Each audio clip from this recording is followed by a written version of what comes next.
عوف عليكم يا ولاد. اخباركم ايه؟ وحشتوني من الفيديو اللي فات.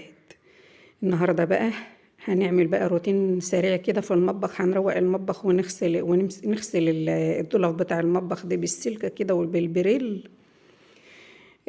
بس قبل ما نبدأ الفيديو بتاعنا كده نصلي على النبي وزيد النبي صلى عليه الصلاة والسلام. اللي أول مرة يشوف القناة بقى ما ينساش يشترك في القناة، وأول ما تخش على الفيديو يا حبيبتي اعملي لايك. إلهي يبارك لك كده يلي تخش قناتي وتعملي لايك، ينجبر خاطرك زي ما هتجبري خاطري. وما تنسيش بقى تشتركي في القناة. انا لسه بروق في المطبخ زي ما انتوا شايفين كده، لقيت سعدية بتخبط عليا وداخله. هي عارفه انا ببقى في المطبخ، بتقوم داخله على المطبخ على طول. في ايه هي بنت على الصبح؟ يا فتح يا عليم يا رزاق يا كريم، الناس لسه بتفتح عينيه. وديت جايه بزعابيبها زي العاد. قالت لي الحقيني يا حنون، البت بنتي اتفسخت خطوبتها. ليه يا بنتي؟ يا فتح يا عليم على الصبح. ليه؟ ايه اللي حصل؟ قالت له معرفش، البت فجأة كده قالت انا مانيش عايزاه. مش عايزاه ليه؟ قالت تسل هو لما كانوا اتخطبوا لبعض، وهو كان مسافر وهي موجودة هنا، يعني خطوبة كده من غير ما يشوفوا، من ما كانوش هما الاتنين، ما كانش العريس موجود هنا، يعني هو هناك مسافر وهي هنا. طيب تمت ازاي الخطوبة؟ هو شاف صورتها وهي شافت صورته. تمام كده، تمام. وهوب وقاموا مقرين الفتحة وراحوا جابوا شبكة والدربوكة اشتغلت. والبت نهار الخطوبة قعدت ترقص لما وسطها وقع من الرقص. والعريس هناك وهي هنا.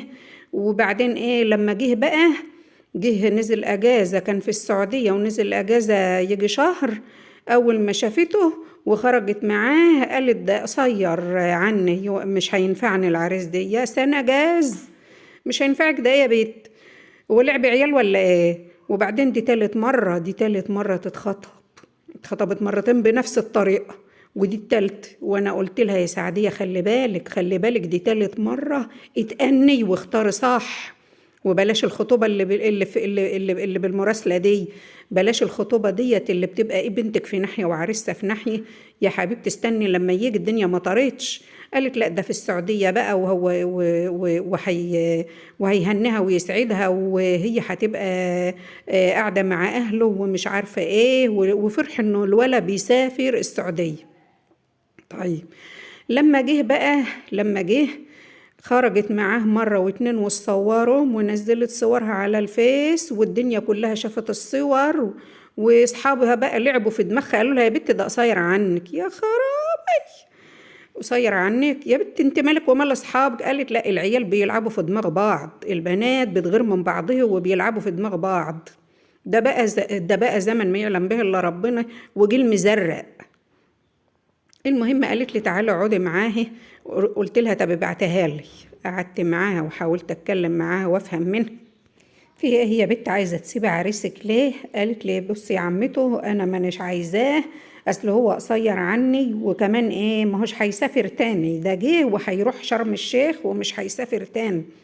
وانا بصراحه كده هو دمه تقيل على قلبي وانا مش مستلطفاه، وكمان ده قصير عني يا عمته، وانا هبقى ماشيه جنبه وهو قصير كده وانا طويله زي الشجره؟ يخرب بيت سنينك يا بنتي، يهديك يرضيك، مفيش فايده. المهم قامت امها واخده الذهب، وحتى الطقم اللي كان جايبه لها تلبسه نهار الخطوبه خدته. قلنا لها يا بنتي بلاش الطقم، ادوله فلوس. وقالت لا ياخد حاجته بقى طالما بنتي كارهه وما هيش عايز. المهم خدت الحاجة ودتها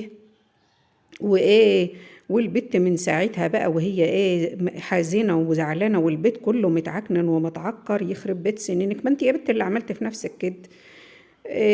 دي حاجة تعلمنا ان احنا يا جماعة ما ينفعش الخطوبة اللي بالمراسلة دي، ما ينفعش العريس يبقى في بلد والبت في بلد ونجري نفرح ان هو بيسافر، وما نصدق ان زي ما يكون ما نصدق ان يجي عريس لبنتين، وتبقى العيلة لسه صغيرة وتتحسب عليها خطوبة مرة واتنين وتلاتة.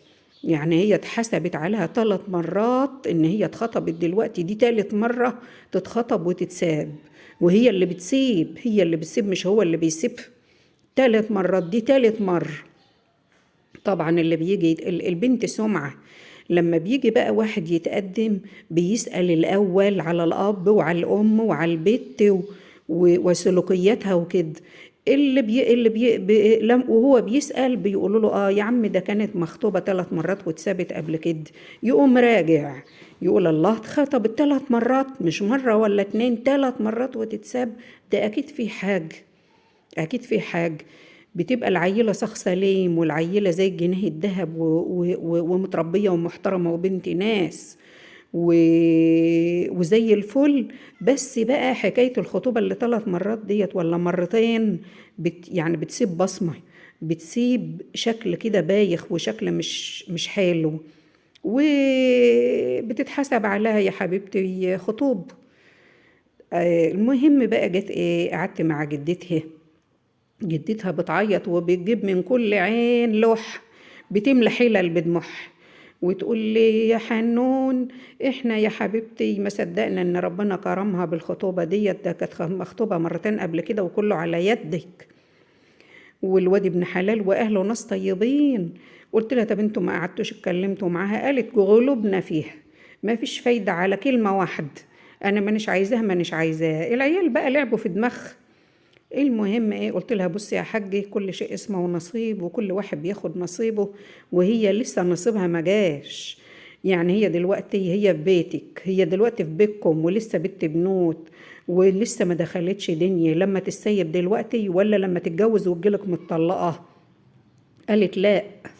قلت لها طيب يعني انتوا كنتوا تغصبوها تتجوز غصب عنها وتيجي بعد كام اسبوع تجيلك متطلقة؟ ما احنا فيها هوت بنشوف عاهات عيال لسه شباب صغير متجوزين من سنة، وكل عيلة معاها وكل واحدة منهم معاها عيل لفعها على كتفها وواقفة لجوزها وتقول له أنا عايزة أتطلق.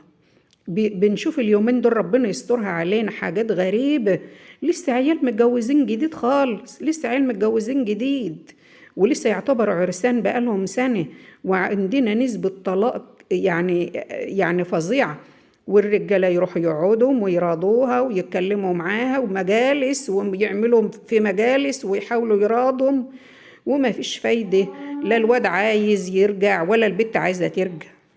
بص يا حبيبتي انت وهي لما تبقى مخطوبة، انا بقول الكلام ده للبنات، لما تبقى مخطوبة ولا تتصوري مع عريسك ولا تقعدي معاه لوحدك ولا تخرجي معاه لوحدك، محدش عارف الخطوبة دي بتنتهي بالجواز ولا ايه. ادوكوا شايفين اهو، خرجت واتصورت ونزلت صورها على الفيس والدنيا كلها شافت الصور وفي الاخر اتثابت. ده بتبقى متجوزه وبتطلق، ده بتبقى مكتوب كتابها وبتطلق قبل ما بتخش، يعني محدش عارف النصيب فين. وده كان الفيديو بتاعنا النهارده يا جماعه، وافدكم على خير وفدتكم بعافيه يا حبايب قلبي، وما تنسوش تشتركوا في القناه.